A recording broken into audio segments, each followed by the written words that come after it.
Good afternoon, students. Myself, Vinay Srivastava. Welcome to all in my channel, Study English Online. Dear students, today we are going to read a poem, Amanda, composed by Robin Klein of class 10th. So, dear students, let us read the poem. So, students, here is your poem, Amanda.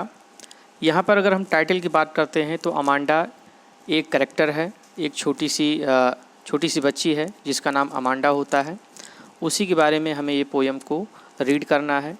इसमें एक छोटी सी बच्ची है Amanda और उसकी माँ होती है। उसकी माँ के द्वारा उसे बहुत सारे इंस्ट्रक्शन दिए जाते हैं कि अमांडा तुम्हें ये नहीं करनी चाहिए, तुम्हें वो नहीं करनी चाहिए। बहुत सारे ऐसे काम जो नहीं करने होते हैं, उसकी माँ अमांडा को जो है वो काम करने के लिए जो है मना करती है।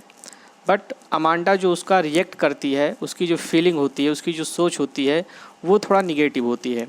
तो यही चीज़ इसमें हमको जो है आपको पढ़ना है। चलते हैं अबाउट द पोएम में जो दिया गया है।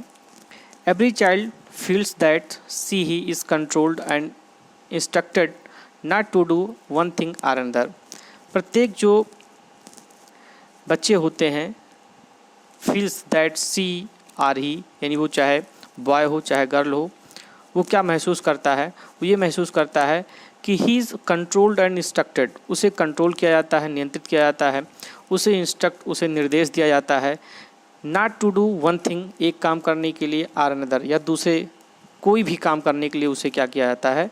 उसे नियंत्रित रखा जाता है, कंट्रोल किया जाता है, उसे निर्देश दिए जाते हैं, जिसे ये जो बच्चे होते हैं उन्हें बिल्कुल भी ये पसंद नहीं होता है।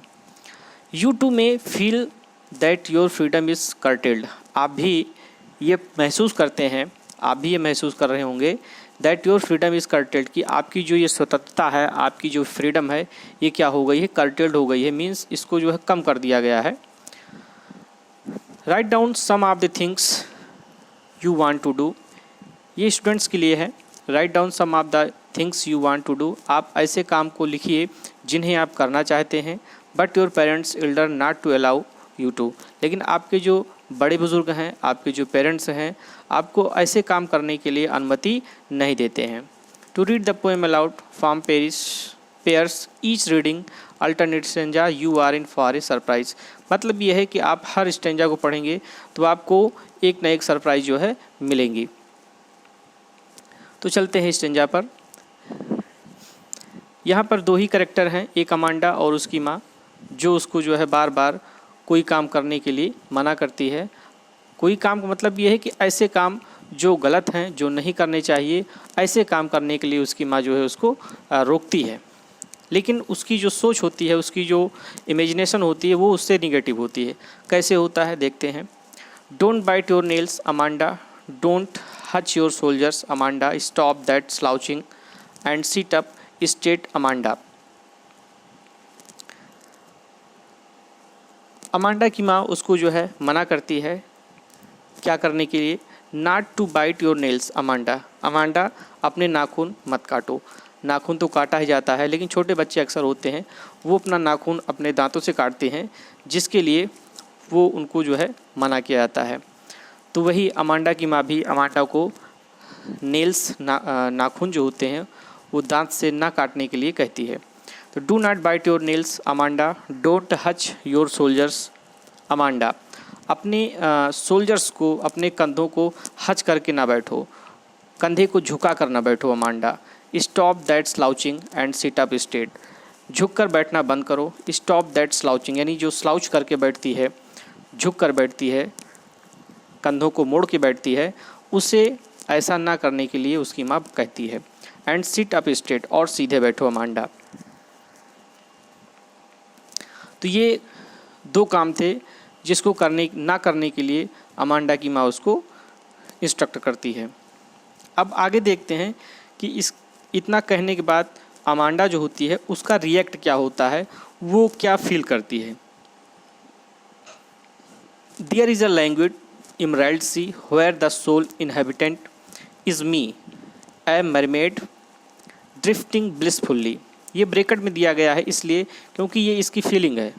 उसका रिएक्शन क्या होता है अमांडा का? वो क्या सोच रही होती है, यही देयर इज़ ए लैंग्विड इमराल्ड सी। बिल्कुल वो लैंग्विड में है, बहुत रिलैक्स में है। सोच क्या रही होती है कि वो बहुत रिलैक्स में है। इमराल्ड सी कहाँ पर, जो इमराल्ड एक मणि होती है, नग होता है जिसका कलर ग्रीन होता है, तो वही इमराल्ड यानी जो समुद्र है उसका कलर जो कैसा होता है, ग्रीन होता है। तो यही इमराल्ड वर्ड जो है यूज किया गया है ग्रीन कलर के लिए। देयर इज़ ए लैंग्विड यानी वो जो सोचती है कि वो बहुत ही लैंग्विड में है, बहुत रिलैक्स में है। कहाँ पर, इमराल्ड सी समुद्र में, जहाँ पर the sole inhabitant is me, जहाँ पर केवल कौन है, सोल अकेले, इनहेबिटेंट इज़ मी, जहाँ पर वो केवल अकेले है, वही केवल उस समुद्र में है। ए मरमेड, और किस प्रकार है, किस रूप में है, वो एक क्या है, मरमेड है, एक जलपरी है। ड्रिफ्टिंग ब्लिसफुल्ली, जहाँ पर वो ब्लिसफुल्ली आनंदित होकर ड्रिफ्ट करती है, घूमती फिरती रहती है। उसकी माँ के मना करने के बाद उसकी जो सोच होती है वो इस प्रकार की सोच होती है। नेक्स्ट क्वेश्चन देखते हैं। Did you finish your homework Amanda, did you tidy your room Amanda, I thought I told you to clean your shoes Amanda.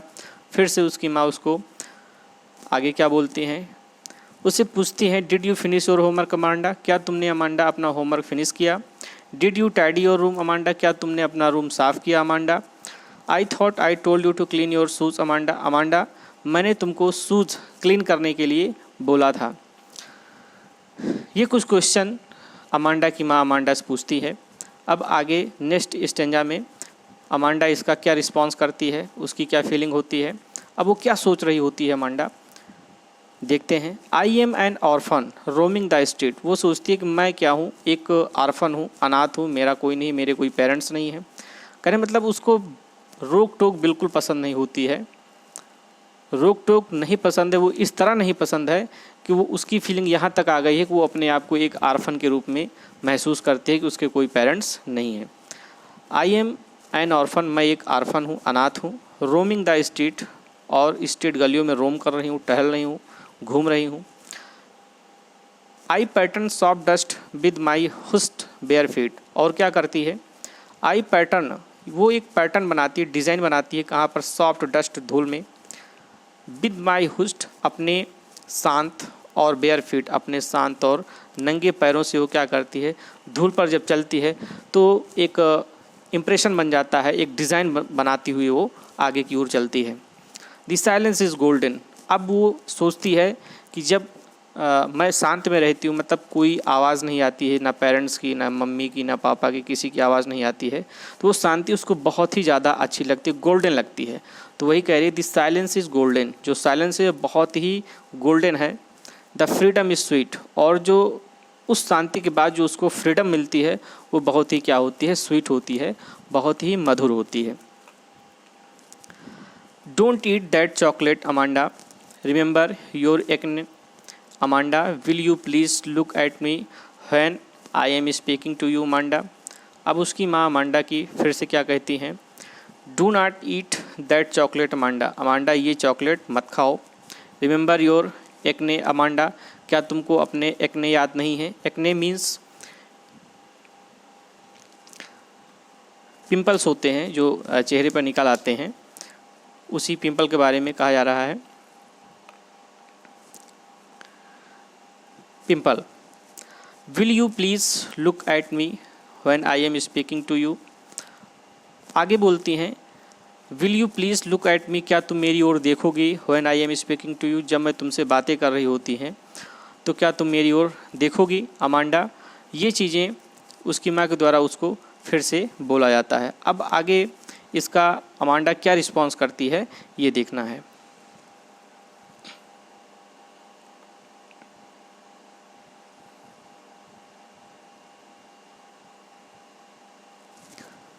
I am Rapunzel, I have not a care, life is in a tower, is tranquil and rare, I will certainly never let down my bright hair।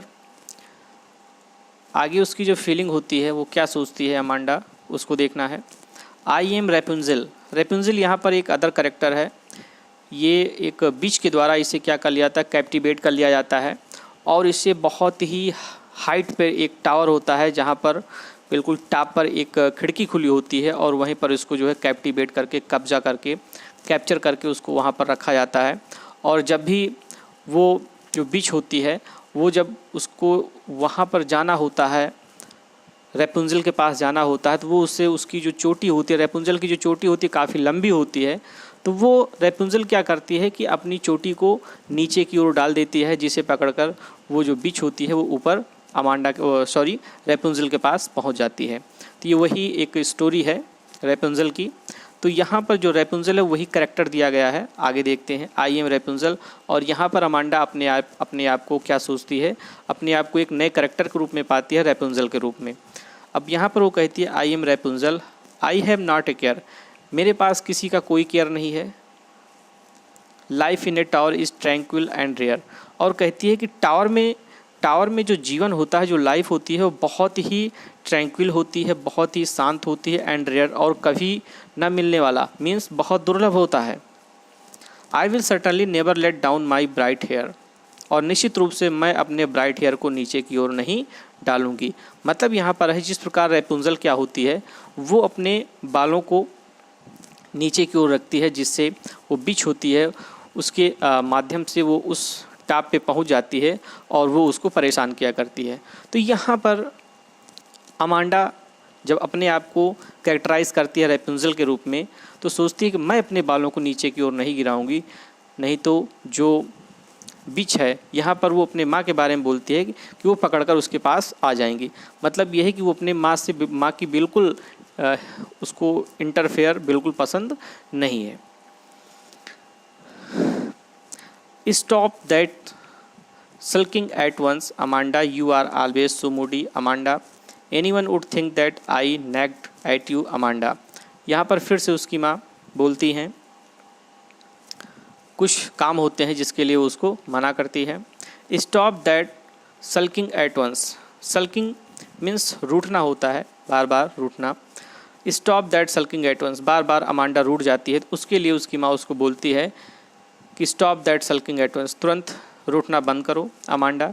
You are always so moody, तुम हमेशा Moody रहती हो। Moody का मतलब यहाँ पर जो मर्जी आता है वो करती हो अमांडा। एनीवन वुड थिंक, कोई भी अगर सोचेगा, दैट आई नैग्ड एट यू, कि मैं तुम पर क्या करती हूँ, नैग्ड करती हूँ, मीन्स मैं आपको डांटती हूँ, मैं तुमको टोका करती हूँ।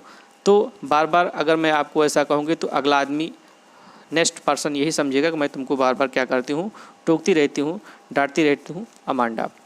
तो यहाँ पर आपने देखा ये जो पोएम है, एक छोटी सी लड़की जो टीनेज में होती है, और टीनेज में बच्चे बहुत ही ज़्यादा फ्यूरियस होते हैं। वो अपने पेरेंट्स, अपने एल्डर्स की बातों को सुनना नहीं पसंद करते हैं। अगर उनको किसी काम को करने के लिए मना किया जाता है, वो थोड़ा सा रेवलरी हो जाते हैं, उनके मन में रिवोल्ट आ जाता है। तो ये सारी चीज़ें इस पोएम के माध्यम से आप लोगों को जो है एक्सप्रेस की गई है। So dear students, in this way your poem is finished. I hope you will read this poem very carefully. Thank you.